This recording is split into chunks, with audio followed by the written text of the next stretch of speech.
नमस्कार दोस्तों, स्वागत है आपका आज की नई वीडियो में। आप देख ही रहे होंगे कि अफ़गानिस्तान में कितना बड़ा भूकंप आया है, जिसकी वजह से 1000 से ज़्यादा लोग इसका शिकार बने हैं और इस पर मोदी जी ने भी अपना एक बयान दिया है। तो इन्हीं सब चीज़ों के बारे में जानते हैं आज की वीडियो के बारे में। देखिए, ये भूकंप परसों आया था, यहाँ पर डेडलीस्ट इसको बोला जा रहा है कि अफ़गानिस्तान की हिस्ट्री में इससे पहले आज तक ऐसा भूकंप कभी नहीं आया है, जिसमें 1000 से ज़्यादा लोग जो हैं अफ़ेक्ट हुए हैं या अफ़ेक्ट कह लीजिए या यूँ कहिए कि अपनी जान से उनको हाथ धोना पड़ा है 1000 से ज़्यादा लोगों को। अब कुछ न्यूज़ पोर्टल और पब्लिशिंग हाउस जो हैं या न्यूज़पेपर हैं, मीडिया एजेंसीज़ हैं, इसको 7.7 रिक्टर स्केल का बता रहे थे, लेकिन कुछ पर 5.9 है। तो इसमें थोड़ा-सा मिथ बना हुआ है कि भई एग्ज़ैक्ट ये कितना था, 6.9 था या 5.7 था, क्या था? तो ये इस स्लाइड में जो इन्फॉर्मेशन हमें मिली है न्यूज़ पोर्टल्स के द्वारा, उसमें ये बताया गया है कि 6.1 मैग्नीट्यूड का अर्थक्वेक था, जिससे 3000 से ज़्यादा घरों को जो है नुकसान पहुँचा और 1000 से 1500 तक लोग इसका शिकार बने हैं। जो मारे गए हैं, उनकी भी संख्या काफ़ी ज़्यादा है और 50 किलोमीटर तक के एरिया में ये फैला हुआ था। जो इसका एपिक सेंटर था, वो पट्टिका प्रोविंस था। पट्टिका पट्टिका प्रोविंस कहाँ पर है, ये मैं आगे आपको मैप में दिखाऊँगा अभी। और एक्सपर्ट्स की माने तो इसकी 10 किलोमीटर तक की डेप्थ थी और काफ़ी भयानक अर्थक्वेक था, जिसकी वजह से मतलब छतें की छतें गिर गईं और काफ़ी सारी बिल्डिंग्स को नुकसान हुआ है वहाँ पर। पिछले 2 डेकेड्स में ये डेडलीस्ट था, ऐसा कहा जा रहा है। और तालिबान गवर्नमेंट, क्योंकि अफ़गानिस्तान के ऊपर अभी आपको पता होगा कि तालिबान गवर्नमेंट ने कब्ज़ा कर लिया था, तो उन्होंने भी अपनी तरफ से 1 बिलियन अफ़गानीज़ करेंसीज़ जो है ऐलान किया है हेल्प के लिए, जिसको अगर इंडियन करेंसी में कन्वर्ट करेंगे तो लगभग वो 87-88 करोड़ के आसपास बैठता है। और इसी बीच जो हमारे देश के प्राइम मिनिस्टर नरेंद्र मोदी, उन्होंने भी ट्विटर पर मैसेज शेयर किया कि भाई वो इस दुख की घड़ी में अफगानिस्तान के साथ हैं और जो भी संभव मदद होगी वो करेंगे। उनके अलावा जो भी अफगानिस्तान की नेबर कंट्रीज हैं, जैसे पाकिस्तान हुआ, जापान हुआ, साउथ कोरिया, उन्होंने भी सपोर्ट के लिए प्लेज किया है। यूएस भी इसमें आगे आया है, उन्होंने भी, क्योंकि उन्होंने भी अफगानिस्तान को ऑक्यूपाइड कर रखा था अगस्त 2021 तक, पिछले साल तक। और हालांकि उन्होंने ये कहा है कि भाई हमारे पास अभी कोई जो है रिक्वेस्ट रिसीव नहीं हुई है अफगानिस्तान और तालिबान गवर्नमेंट की तरफ से, लेकिन फिर भी हम इसमें सहायता करेंगे। और वहाँ पर ऐसे हालात हो गए हैं कि जो सर्वाइवर्स हैं उनको अपने हाथों से मिट्टी खोदनी पड़ रही है। इतना बुरा हाल हो गया है वहाँ पे कि जो लोग बचे हैं या जो फंसे हुए हैं वो अब मिट्टियाँ खोद-खोद के लोगों को बचाने की कोशिश कर रहे हैं, खुद बाहर आ रहे हैं या लोगों की ग्रेव्स खोद रहे हैं। इतना बुरा हाल वहाँ पर है और इंडिया ने यहाँ पर डिक्लेयर कर दिया है कि भाई इंडिया स्टैंड्स विद अफगानिस्तान। ये पीएम मोदी ने कहा है, जैसा कि आप देख सकते हैं कि ये ट्वीट है पीएम नरेंद्र मोदी का, जो इन्होंने शेयर किया 22 जून को, कि डीपली सैडेंड, कि भाई जब बहुत अफसोस हुआ जो न्यूज़ है इसको सुन के अर्थक्वेक की, और मेरी संवेदनाएँ उन लोगों के साथ हैं, अफ़गानिस्तान के लोगों के साथ, और हम इस दुःख की घड़ी में जो है आपके साथ खड़े हैं और जो भी पॉसिबल रिलीफ़ मटीरियल होगा हम जल्दी से जल्दी पहुँचाने की कोशिश करेंगे। अब आपको याद होगा कि इससे पहले जो एक भूकंप के नाम से सबसे पहले इमेज हमारे दिमाग में, हमारे ज़हन में बनती है, वो बनती है गुजरात की। गुजरात में जो भुज का भूकंप आया था, वो बहुत ज़्यादा, समझ लीजिए आप, डेडलीस्ट था। उसके सामने ये, अगर आप कंपेयर करेंगे अफ़गानिस्तान के भूकंप को, तो शायद ये उसका 10% भी नहीं है।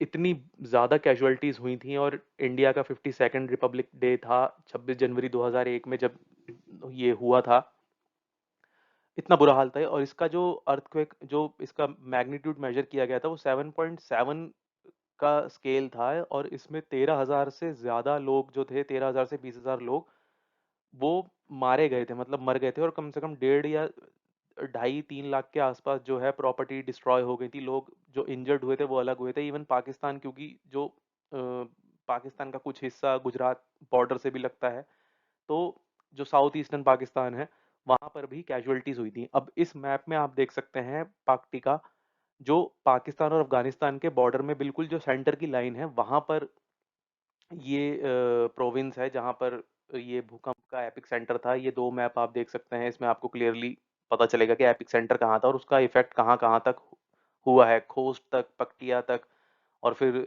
जो जो खोस्ट के पास जो पक्तिया का इलाका है, उसके बाद अफ़गानिस्तान, जो पाकिस्तान बॉर्डर की तरफ जो इलाका है, एपिक सेंटर इसका ये था।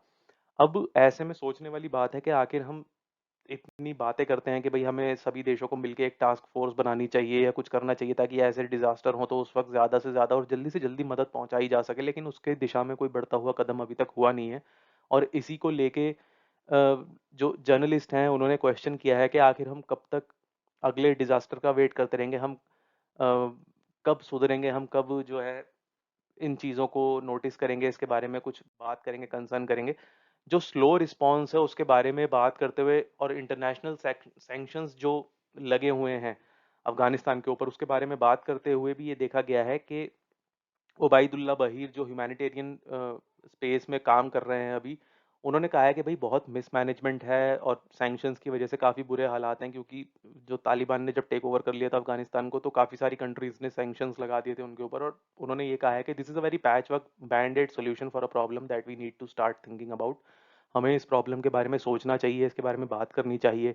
और जितनी भी ह्यूमैनिटेरियन एजेंसीज़ हैं, उन्होंने वो कवर कर रही हैं इस एरिया को, लेकिन उनको काफ़ी समय लग सकता है, क्योंकि उनके पास उतनी फैसिलिटीज़ नहीं है वहाँ तक सामान पहुँचाने के लिए, जो अफेक्टेड रीजन्स हैं जल्दी से जल्दी, क्योंकि रिमोट एरियाज़ में पड़ते हैं वो, और रोड्स ब्लॉकेज और काफ़ी सैंक्शंस की वजह से उनको फिर क्लियरेंस में भी दिक्कत होती है।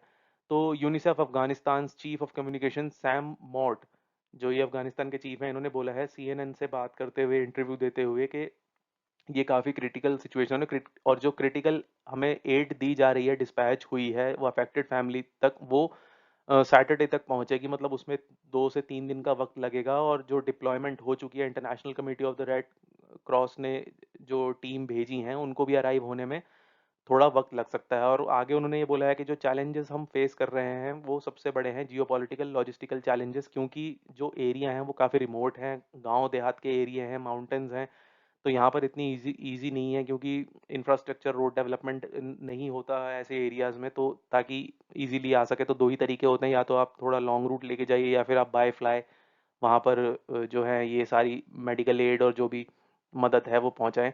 और ऑलरेडी इन्होंने ये रेन की वजह से जो बाकी रही सही कसर थी वहाँ पर, बारिश की वजह से, उन्होंने कहा कि भाई एक तो ऐसा एरिया है, और ऊपर से बारिश की वजह से मिट्टी थोड़ी और चिकनी हो जाती है, गीली हो जाती है, तो उसकी वजह से भी अर्थक्वेक में और ज़्यादा जो कैजुअलिटीज़ हुई हैं उसमें इजाफा हो गया, क्योंकि रेन की वजह से जो है लैंडस्लाइडिंग हो गई कुछ एरियाज़ में, और उसकी वजह से और ज़्यादा डिफ़िकल्ट हो गया है रोड्स को पास करना।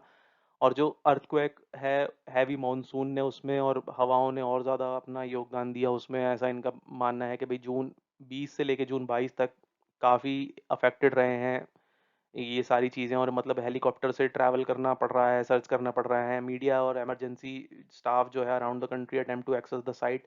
Help is expected to be limited as a number of organisation pulled out of the 8 dependent country when Taliban took power in August last year. तो जब तालिबान ने, जैसा कि मैंने आपको स्टार्टिंग में बताया, कि जब अफगानिस्तान के ऊपर कब्जा करा था, तो काफ़ी सारी कंट्रीज़ ने अपनी जो एड थी और जो भी ये इनको मदद करते थे, ये अपने हाथ खींच लिए थे डर की वजह से, ताकि इनके ऊपर कोई एक्शन ना हो जाए, इनके ऊपर हमला ना कर दिया जाए। और जो इंटरनेशनल कम्युनिटी है उस वो हेजिटेंस हो रही है तालिबान से डील करने में, क्योंकि एक तो सबसे बड़ा जो प्रैक्टिकल रीज़न अगर आप देखेंगे, तो जो भी इंटरनेशनल एजेंसीज होती हैं उनकी लैंग्वेज में, और जो तालिबान लैंग्वेज बोलते हैं वो अरेबिक यूज़ करते हैं, या जो भी उर्दू वर्ड्स यूज़ करते हैं, तो उसकी वजह से कम्युनिकेशंस में काफ़ी दिक्कत होती है, ब्यूरोक्रेसी लेवल पे और मिनिस्ट्री लेवल पे। इन्होंने ये बोली है चीज़ कि भाई very messy bureaucracy when it become difficult to gain information from one source has lead to a communication gap in the rescue effort. तो रेस्क्यू में भी अफेक्ट पड़ता है उस चीज़ का जब कम्युनिकेशन गैप आ जाता है। At the core of everything is how the politics has translated into this gap of communication,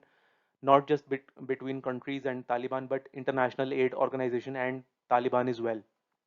तो इन सब की वजह से सिर्फ पॉलिटिकल ही नहीं, इंटरनेशनल ऑर्गेनाइजेशंस और जो भी कम्युनिकेशन गवर्नमेंट टू गवर्नमेंट होता था उस पे भी बहुत ज़्यादा ख़राब असर पड़ रहा है, और उसका खामियाजा वहाँ के आम जनता को भुगतना पड़ रहा है जब ऐसी कोई सिचुएशन होती है। तो अब although the economic crisis in Afghanistan has loomed for years, economics हमको पता है कि इकोनॉमिकल क्राइसिस कितने समय से अफगानिस्तान के अंदर थे, जिसकी जो रिजल्ट था उसकी वजह से new debts after the Taliban takeover, which prompted the United States and its allies to freeze about 7 billion of the country's foreign reserves and cut off international funding। तो इतना बड़ा अमाउंट जो है वो फ्रीज कर दिया गया यूएस की, और उस यूएस के जो बाकी के फ्रेंडली कंट्रीज हैं जिनका इन्वेस्टमेंट था अफगानिस्तान के अंदर, उन्होंने, और कोई इनको इंटरनेशनल फंडिंग वगैरह मिल नहीं रही है अभी कहीं से भी।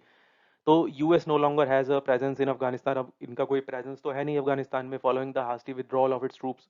और वहाँ से ही अपने ट्रूप्स भी सारा इन्होंने जो है विड्रॉ कर लिया था। जब वहाँ पर तालिबान आर्मी ने वहाँ पर हमला करा, करने की कोशिश करी, तो उससे पहले ये लोग वहाँ से निकल गए थे। Like nearly all other nation it does not have official relations with the Taliban government. तो तालिबान के साथ अभी किसी भी देश की गवर्नमेंट का ऑफिशियल कनेक्शन, रिलेशन या ऑफिशियल कम्युनिकेशन नहीं है। एक मदद के तौर पे वो ज़रूर अपनी तरफ से जो है अ, मतलब अनाउंसमेंट कर देते हैं कि भाई हम मदद करेंगे, सप्लाई करेंगे, लेकिन कोई ऑफिशियल बातचीत वगैरह गवर्नमेंट टू गवर्नमेंट होती नहीं है। So the move has crippled the Afghan economy and sent many of 20 million into a severe hunger crisis. Million of Afghans are out of work. Government employees haven't been paid. जैसा अब ये तो हालत हम देख ही रहे हैं, जैसे श्रीलंका में हुआ वैसे ही 1 साल पहले अफगानिस्तान में हुआ था कि भाई तालिबान ने टेक ओवर कर लिया, तो उसके बाद कितनी चीज़ें इन्होंने बंद करा दी भाई अपने रिलीजियस प्रैक्टिसेस के नाम पे। तो इकोनॉमी सारी वहाँ की जो बर्बाद हो गई, जो लोग वर्किंग कर रहे थे वो बर्बाद हो गए, सड़कों पे आ गए। एक आपने देखा होगा रिपोर्टर का अभी पिछले हफ्ते काफ़ी ज़्यादा न्यूज़ पोर्टल्स में, न्यूज़ आर्टिकल्स में उनका जिक्र हुआ था कि वो अफगान के बहुत अच्छे रिपोर्टर थे, मीडिया रिपोर्टर, लेकिन अब तालिबान के टेक ओवर के बाद वो सड़क पर अब खाना बेच रहे हैं। और जो लोग सक्षम थे, जो जिनके पास पैसा था, वो लोग तो वहाँ से निकल के विदेश चले गए, लेकिन जो लोग वहाँ रह गए हैं उनकी हालत बहुत ज़्यादा ख़राब है। और हर चीज़ के प्राइसेस आसमान छू रहे हैं, कोई ठिकाना नहीं है। तो ये देखिए आप, ये sacked Afghan TV anchor now sells street food, he has a sick mother to care of. तो ये जो राइट साइड पे आप तस्वीर देख रहे हैं, ये इनकी उस वक्त की है जब ये अफगानिस्तान कंट्री में अफगान गवर्नमेंट के अंडर टीवी रिपोर्टर थे, मीडिया रिपोर्टर थे। और जो लेफ्ट साइड पे आप तस्वीर देख रहे हैं, ये इनकी अभी की हालिया तस्वीर है, जो वहाँ पर विजुअल कैप्चर्स किए गए कि क्या हालत हो गई है लोगों की वहाँ पर। एक गलत गवर्नमेंट अगर आ जाए तो क्या होता है। अब आप देख लीजिएगा, अगर एक अच्छा लीडर होता है, अच्छी गवर्नमेंट होती है, मजबूत देश बना के रखते हैं, मजबूत सेना बना के रखते हैं, तो किसी की हिम्मत नहीं होती दूसरे देश की अब आपके देश की तरफ आंख उठा के देखने की। लेकिन अब अफगानिस्तान में आपने देखा क्या हुआ। जो वहाँ का लीडर था वो देश छोड़ के चले गए, जो वहाँ की सेना थी उन्होंने सरेंडर कर दिया, या वो इजीली उतने मतलब इक्विप्ड नहीं थे, शायद उनकी ट्रेनिंग में कोई कमी रही होगी। तो इजी इतना इजीली कैप्चर कर लिया तालिबान ने। अब आगे जो कहते हैं बहीर, जिनका शुरू में हमने जिक्र किया था, वो कहते हैं कि भाई जो सबसे ज़्यादा सैंक्शंस हर्ट कर रहे हैं उसकी वजह से अफगान स्ट्रगल कर रहे हैं। जो अफगान बाहर हैं वो भी अपनी फैमिलीज को पैसे नहीं भेज पा रहे सर्वाइव करने के लिए कि भाई आप, हम पैसे भेज रहे हैं, आप ठीक है, आप सर्वाइव कीजिए। उसमें दिक्कतें आ रही हैं। और इस फैक्ट को नकारा नहीं जा सकता कि वहाँ बैंकिंग सिस्टम पूरी तरह से कोलैप्स हो गया है। जो बैंक के एम्प्लॉयज़ थे उनको भी या तो मार देते हैं वो लोग, तालिबान गवर्नमेंट के जो फीमेल्स हैं उनको काम नहीं करने देते, उन पे रेस्ट्रिक्शंस लगा दिए जाते हैं कि भाई स्कूल नहीं जाओगे, जॉब नहीं करोगे। बहुत दिक्कतों का सामना वहाँ के लोगों को एक्चुअली करना पड़ रहा है, और आम जनता हमेशा से ही सफ़र करती है गवर्नमेंट टू गवर्नमेंट की जब भी लड़ाई होती है।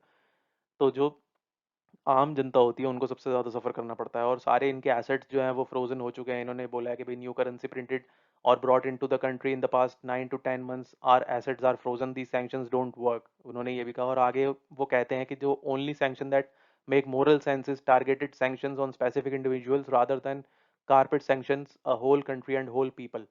तो इनका ये कहना है कि भैया आप, अगर गवर्नमेंट से दिक्कत है तो गवर्नमेंट को सैंक्शन कीजिए, ना कि पूरे आपने देश को ही सैंक्शन कर दिया, वहाँ के लोगों को सैंक्शन कर दिया। उनकी क्या गलती है, उनके ऊपर इस चीज़ का असर क्यों पड़े, कम से कम उन तक तो मदद पहुँचनी चाहिए। और sanctions have affected a lot of country, there is an exemption of humanitarian aid जो होती है। जब भी किसी कंट्री में ऐसा कुछ होता है तो एक मानवता के आधार पे सैंक्शंस को साइड में रख दिया जाता है, और उस ह्यूमैनिटेरियन एड पे या हेल्प पे किसी तरह के सैंक्शंस जो हैं वो लागू नहीं होते। ये उन्होंने बोला है, क्योंकि मोस्ट जो उसी की वजह से इनको जो थोड़ा बहुत सपोर्ट मिल रहा है, जो इस वक्त की इन्हें ज़रूरत है, वो इसी वजह से मिल रही है, क्योंकि ह्यूमैनिटेरियन एड के ऊपर सैंक्शंस लागू नहीं होते, ये उन्होंने कहा है। अब Taliban is in preventing us from distributing anything like that, on the contrary they are enabling us. तो तालिबान की जो गवर्नमेंट है वो भी इनके ऊपर ज़्यादा रोक टोक नहीं कर रही है इनको, क्योंकि वो भी देख रहे हैं कि भाई कैसे हालात हैं देश में। तो ठीक है, जितनी मदद जहाँ से हो सकती है लोगों की, वो ठीक है, करने दीजिए। और सबसे बड़ी आप चौंकाने वाली बात देखिए कि यहाँ पर पाकिस्तान ने ऑफर की है हेल्प। अब पाकिस्तान की क्या कंडीशन है आज की जियोपॉलिटिक्स में, ये किसी से छुपी हुई नहीं है। चाहे वो फाइनेंस के मामले में हो, इकोनॉमी के मामले में हो, गवर्नमेंट के मामले में हो, कितनी उथल पुथल वहाँ मची हुई है, हर चीज़ को लेकर, महंगाई के मामले में हो, हर चीज़ वहाँ पर इनबैलेंस्ड है इस वक्त। लेकिन फिर भी उन्होंने इतनी हेल्प ऑफर करी है कि भाई आप जो इंजर्ड हैं वो, अगर आपको वहाँ इलाज नहीं मिल रहा तो आप बॉर्डर क्रॉस करके यहाँ आ सकते हैं और यहाँ पर आप अपना इलाज करा सकते हैं। तो ये आप देखेंगे जैसे Pakistan had offered help to opening border crossings in its northern province of Khyber Pakhtunkhwa and allowing injured Afghans कि भैया आप यहाँ पे आइए और अपना इलाज कराइए। हालांकि 400 इंजर्ड अफगान्स जो है वो वहाँ पर पहुँचे भी हैं अपना इलाज कराने के लिए। और और भी लोग जो हैं वो ज़्यादा जाते जा रहे हैं, नंबर जो है वो बढ़ता जा रहा है धीरे-धीरे, लेकिन पाकिस्तान ने अभी टाइट लिमिट लगा रखी थी जो पहले अफ़गानिस्तान की एंट्री करने पर अपनी कंट्री में जब तालिबान ने टेक ओवर कर लिया था, वो उसमें अभी थोड़ी-सी ढील दे दी गई है। तो चलिए एक अच्छा स्टेप है, एक वेलकमिंग स्टेप है कि चलिए आप ज़रूरत के वक़्त पर अपने पर्सनल डिफरेंसेस भूल के, मेरा मानना ये है कि सभी कंट्रीज़ को जो भी इंसान है, जो नॉर्मल पीपल हैं, आम इंसान है, जिनका लेना-देना नहीं है पॉलिटिक्स का, वो अफ़ेक्ट होते हैं, उनकी मदद करनी चाहिए। अच्छी चीज़ है। तो ये एक आपके लिए वीडियो थी। आई होप आपको इससे नॉलेज मिली होगी, जानकारी मिली होगी कि क्या अभी चल रहा है अफ़गानिस्तान में, क्या हुआ है, क्या नहीं हुआ, कौन से देश ऑफ़र कर रहे हैं मदद और क्या वहाँ के लोग कैसे सफ़र कर रहे हैं। इस बारे में हमने ये पॉइंट्स कवर किए। अगर वीडियो पसंद आई हो तो वीडियो को लाइक कीजिएगा, चैनल को सब्सक्राइब कीजिएगा और बेल आइकन का बटन ज़रूर दबाइएगा ताकि अगली वीडियो की नोटिफ़िकेशन आपको सबसे पहले मिले। तो जल्दी ही मिलते हैं आपसे अगली वीडियो में, तब तक के लिए जय हिंद, जय भारत।